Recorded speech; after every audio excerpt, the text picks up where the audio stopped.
Hai, Assalamualaikum. Hari ini aku akan kongsikan pengalaman aku sebagai bekas pesakit COVID-19 dan juga pengalaman di kuarantin di Maid Sedang. Hari pertama, aku dapat simptom pada 7 Jun. Aku terjaga pukul 3 ke 4 pagi macam tu. Tekak aku sakit sangat. Aku rasa kering dan rasa haus. And then aku minum air. After that, aku tidur balik. Bangun pagi waktu tu pun still sama juga, rasa sangat haus, sakit tekak. Awalnya aku anggap tak ada apa-apa lah sebab biasa kalau kita bangun tidur pun memang rasa tekak kering kan. Hari kedua, aku still rasa yang sama, tapi kali ni aku dapat rasakan lebih rasa sakit lah, rasa mencucuk-cucuk. Petang pada 8 Jun tu aku dah start rasa nafas aku panas. Dan waktu tu aku dah syak yang aku nak demam lah, tapi aku cuma anggap itu demam biasa. Waktu 9 Jun, aku bangun tidur. After cuci muka semua tu, kita nak packing barang customer kan. Waktu packing barang customer tu, aku dah rasa macam lemah. Aku tahu aku nak demam, tapi aku kena teruskan juga buat kerja. Tapi aku dah rasa badan aku dah macam dah lemau, macam dah tak berapa nak kuat. And then after aku packing barang-barang customer tu, aku terus baring, aku tidur. After aku bangun tidur, aku dah start dapat demam, sesama, batuk, pening kepala. Sepanjang aku demam, yes, memang husband aku yang jagalah sebab dia sihat. 11 Jun, aku start rasa semua makanan pelik. Hilang dari rasa dan hilang dari bau ni, dia bukan terus hilang macam tu dan tak ada rasa langsung.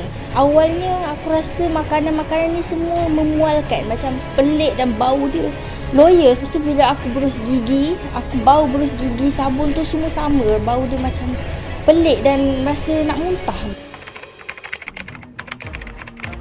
Pada 12 Jun adalah hari keempat aku demam panas dan aku memang tak larang nak bangun, tapi sepanjang aku demam tu aku kerap mandi, kerap makan ubat. Aku cuba untuk bangun.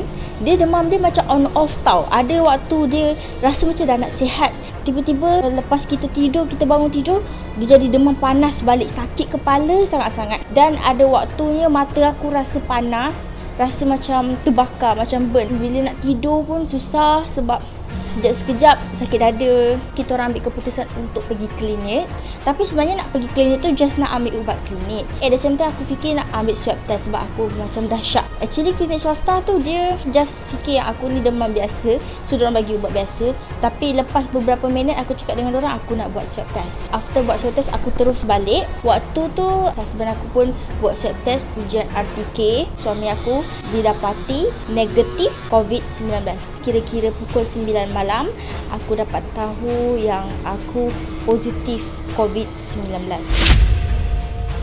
Malam tu aku dah nampak yang husband aku start batuk-batuk, sesama. Bila aku tanya dia demam ke, pening kepala ke, dia cakap tak. Keesokan harinya aku tengok dia dah start lemah, pening kepala, sakit kepala sama macam aku. Sebelum kita ke seterusnya, aku akan jawabkan soalan-soalan yang paling banyak orang tanya aku, macam mana aku dapat COVID-19. Untuk pengetahuan korang, aku ni suri rumah. Aku kerap cuci tangan. Aku jarang sangat keluar rumah. Kalau aku keluar rumah pun dalam seminggu dua kali macam tu. Itu pun untuk beli barang keperluan. Post barang customer selalunya pun hanyalah suami aku. Dan aku akan tunjukkan dekat korang aku punya My Sejahtera sebelum aku kena COVID-19. Tempat terakhir aku pergi adalah pergi Dobi. Tapi aku syak, bulan Mei tu aku ada pergi pasar. Siang lah, ada siang. Pasar Bandar Baru untuk beli ikan sayur. Waktu tu aku risau. Aku pun dah ingatkan suami aku untuk jaga jarak. Dia pun cakap okey, dia kata dia jaga jarak, kita orang pun jaga jarak. Tapi sejujurnya kalau kat pasar-pasar macam tu kita memang tak boleh nak jaga jarak pun. Sangat ramai dan bila-bila masa je kita boleh kena. Aku just syak daripada situ sebab aku tak ada ahli keluarga yang positif. Waktu aku dah dapat tahu yang aku positif COVID-19, course kita nak tahu apa tindakan KKM. Adakah dia akan terus jemput kita? Rupanya prosedur dia bukan senang macam tu je. Bukan just kita call dia akan datang. Tak. Rupanya kita kena buat dulu ujian PCR. Sebab kalau RTK ni dia kurang accurate, dia kurang tepat. So kalau KKM nak ambil kita orang, kena pastikan dulu kita orang ni positif COVID-19. Dewan Serbaguna Seksyen 2 Kota Damansara. Aku buat swab test untuk kali kedua dekat situ selepas 2 hari aku dapati yang aku COVID-19. Aku dan juga suami aku kena buat kat sana. Lepas dah buat PCR semua, kita orang dipakaikan gelang warna pink. After that kita orang balik terus rebah baring. Memang tak larat sangat-sangat. Dan waktu tu aku dah start dapat cerit-berit.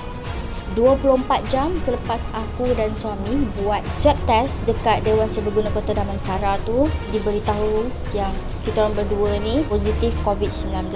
After that aku selalu dapat call lah yang mengatakan 2 ke 3 hari kemudian ambulans akan jemput kita orang. So nak tak nak kita orang kena bertahan dekat rumah walaupun dalam keadaan yang sangat tak larat. Bayangkan dalam rumah ni cuma ada berdua dengan kucing-kucing yang banyak. Lepas tu dua-dua ni pula sakit terlantar, tak boleh nak bangun. So kita orang terpaksa kuat untuk each other, kuat untuk satu sama lain. Bila dia tak larat nak bangun nak ambil air, aku kena kuatkan diri aku walaupun badan menggigil, pening kepala sangat-sangat. 17 Jun ambulans datang jemput kita orang kira-kira pukul 7.30 malam. Dapat tahu yang kita orang kena di kuarantin di Maib Serdang. Sampai je kat Maib Serdang, aku tengok ramai orang beratur. Kira kita macam nak kena register dululah. So kita bagi tahu kita dari daerah mana. Pas je kita dah macam dah register, kita kena masuk kat satu bilik menunggu untuk cek tekanan darah dan juga tekanan jantung lah sebenarnya. Degupan jantung yang kepit-kepit tangan tu. After that, nama aku dan juga beberapa orang yang lain dipanggil untuk scan paru-paru. Sementara husband aku tak. So, aku kena scan paru-paru. Doktor cakap aku ada jangkitan sikit dekat paru-paru. Tak lama lepas tu, aku terus dipanggil untuk x-ray. Sebelum x-ray tu, aku kena ambil darah dan juga bagi tahu simptom-simptom semua tu dekat doktor. Sementara husband aku, waktu aku belum sampai lagi nak x-ray, dia dah dipanggil untuk dapatkan katil. Sebab aku COVID-19 stage 2, sementara aku COVID-19 stage 3 di mana melibatkan jangkitan paru-paru.